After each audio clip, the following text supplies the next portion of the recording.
When I tell my students to make sure they put their name on the computer, this isn't quite what I had in mind.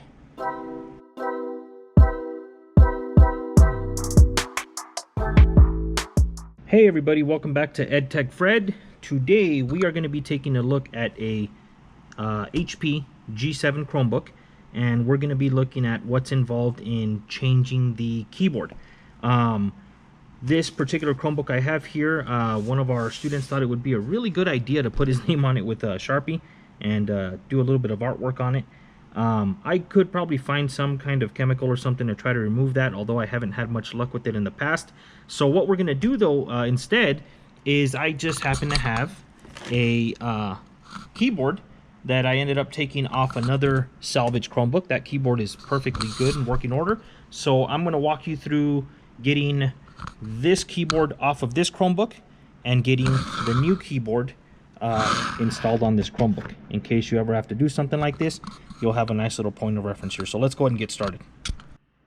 Okay, so the first thing that we are gonna have to do here is take all the fasteners off of this Chromebook that are holding the keyboard onto the Chromebook itself. So we're gonna go ahead and flip it on the back here, and you will notice that we have 1, 2, 3, 4, 5, 6, 7, 8, 9. Did I count that right?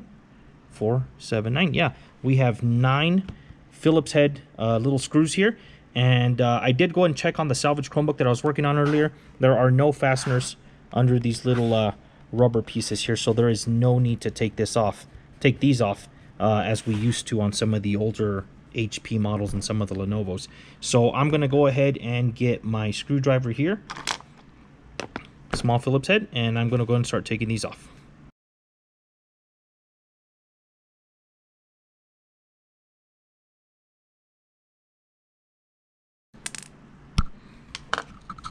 Okay, so we have all 9 Phillips head screws. I'm sorry. We have all 9 Phillips head screws removed from the Chromebook here. At this point, the keyboard is no longer fastened to the Chromebook.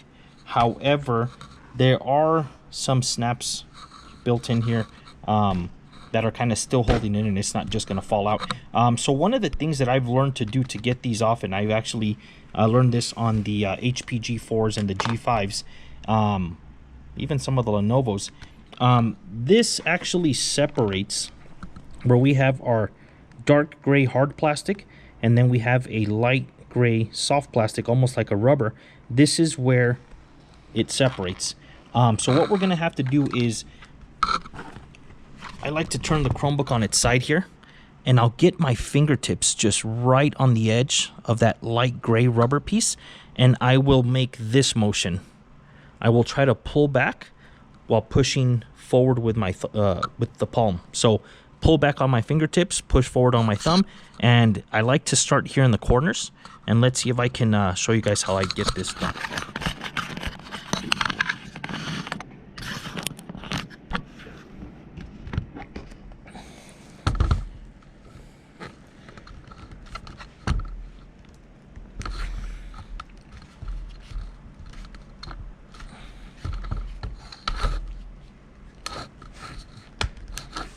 There you can see it starting to separate. You can hear it. And I just work my way around the entire keyboard. It does take a firm but kind of gentle pressure, if that makes any sense.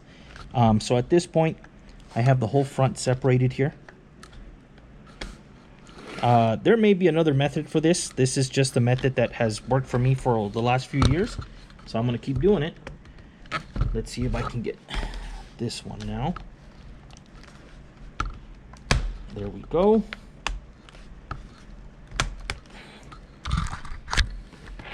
Work our way over to this side. There we go.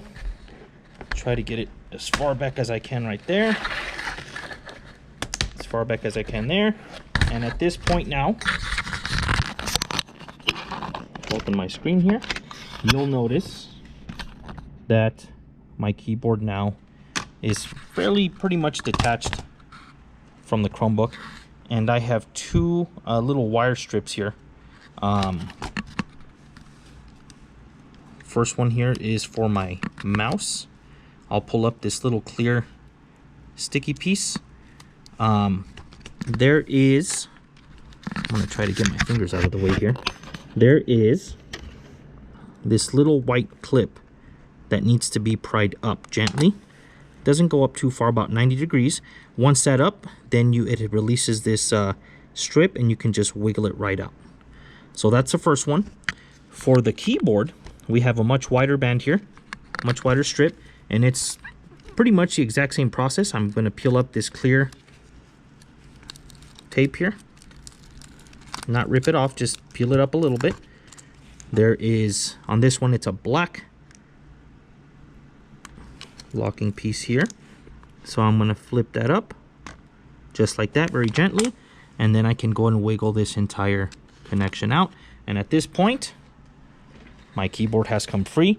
All right, so now let's start attaching our replacement keyboard here. I slide it all the way to the back here. First thing I'm gonna do is make my connections.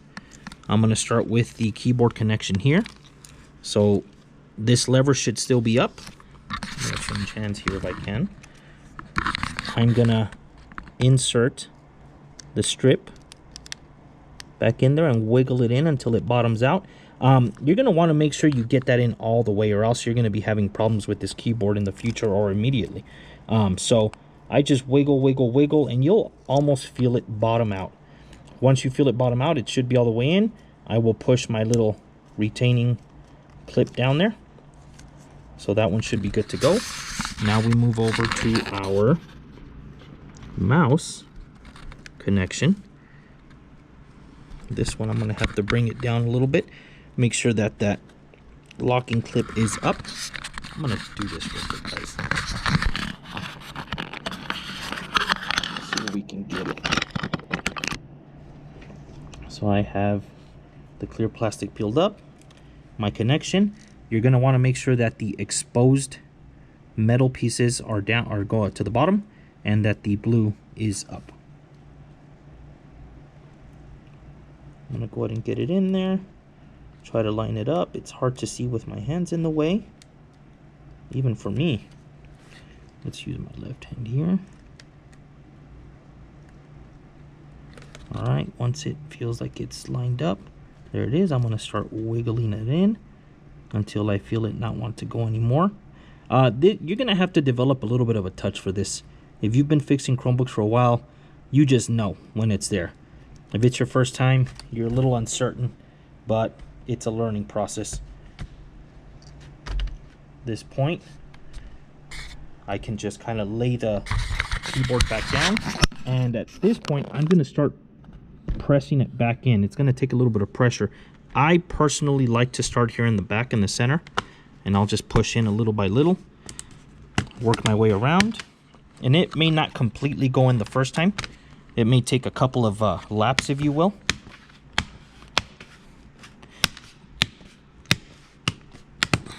All right, and I can start making my way for lap number 2. And you'll notice here has not quite gone in yet.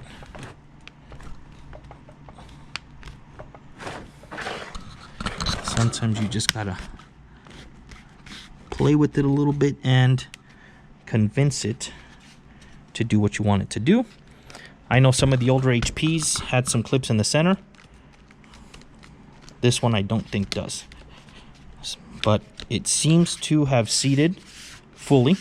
I'm gonna go ahead and close it, flip it back upside down, and at this point I can start reinstalling all of these Phillips screws. So let's do that real quick.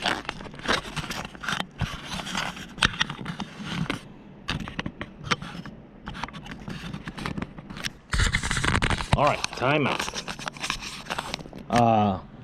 When you work on stuff, electronics, cars, I mean, whatever. If you're taking stuff apart, putting it back together, basically, one of the things you really need to do is pay attention to what you're taking off from where. Sometimes it helps to take pictures as you're taking it apart, lots of pictures. Sometimes it helps to record a video while you're doing it. And I'm just noticing right now, and I had noticed, but it didn't stand out to me too much. I noticed a different color thread locker being used here. And then as I was grabbing screws, I noticed that we have some longer screws as well as some shorter screws. They all appear to be the same thread pitch, about the same length. So we have 3 long screws and 4 short screws. And this is where a lot of people would freak out and not know what to put where. So let's do some analytical thinking here real quick. So looking at these holes, I can see that some of these holes have a very shallow thread, and some of them go much deeper in here before the thread actually starts. So just by using some logic, I have 1, 2, 3, 4 shallow threads.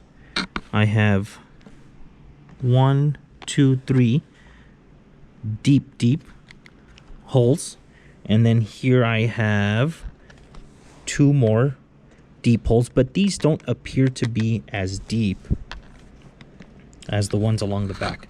So right off the bat, I'm thinking the 3 longest screws are going to go along the back here. And then I'm looking here. These all look to be the same, but I'm noticing the different color thread locker. I have 1, 2, 3, 4 with blue thread locker, and I have 2 with red. So again, let's do some analytical thinking here. If these 3 go along the back, that means these 7 screws must go down near the bottom here. Okay, 4 of these holes are the same, and 2 of these holes are the same. So just by using the old brain muscle, since these 4 screws are the same, I'm assuming they're going to go here. Since these 2 screws are the same, I'm assuming they're going to go here. And since these 3 are the same, I'm assuming they're going to go here. And something I can kind of point out to you right now is these threaded inserts appear to be made of brass. And it looks like they all have the blue thread locker. This one appears to be probably like steel, some kind of iron. And this one appears to be the same. So I'm sure HP has a very good reason for using the 2 types of thread lockers, but the 3 longest ones are going to go on the back. The 4 short ones with the blue thread locker are going to go along the bottom, and the 2 short ones with the red thread locker are going to go here in the middle. So let's make sure we get those put in the right spot.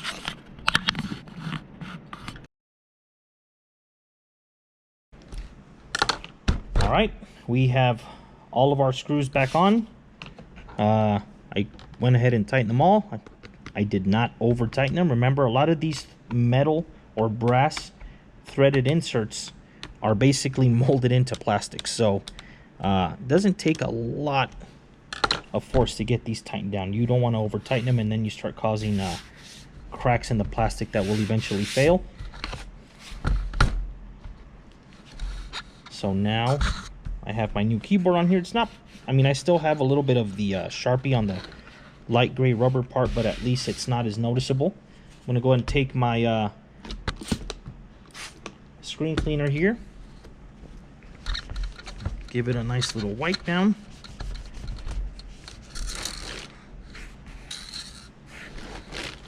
Make sure there's no sticky stuff. Just like that. Like new. Well, maybe not quite.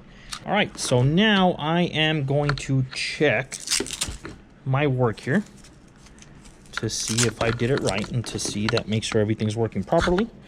I'm going to go and plug the power supply cable here. I'm going to let this come on.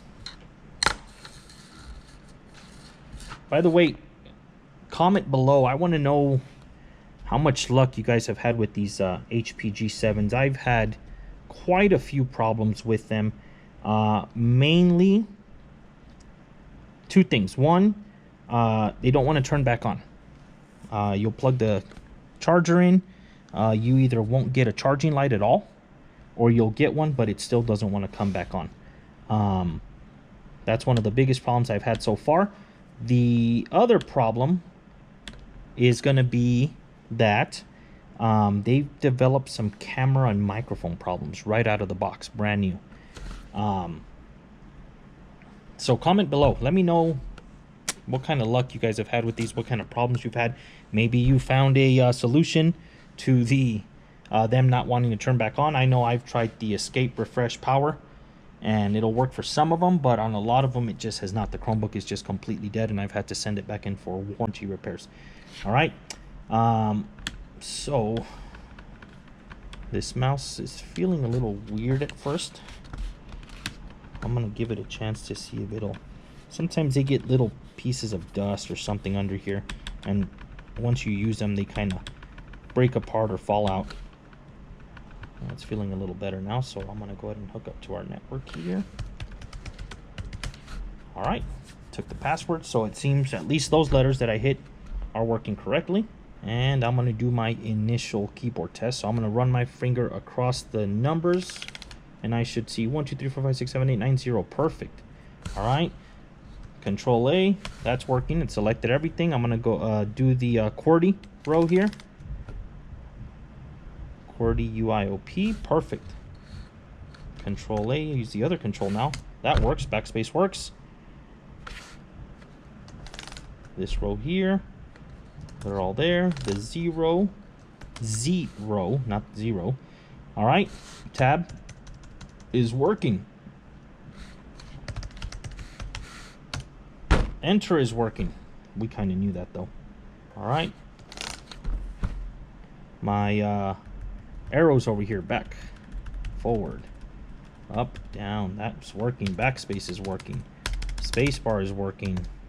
Very good. So at this point, I really have no reason to believe anything else is not working. There's a much more involved test, I'm sure, that I could do this. Usually what I do is I'll sign in to the Chromebook, open up a Google Doc, and I'll just make sure every single key's working. But as of right now, I'm pretty happy with this, so I'm just going to say that it is working. The mouse is feeling a little bit better now. Not perfect, but it'll have to work for now.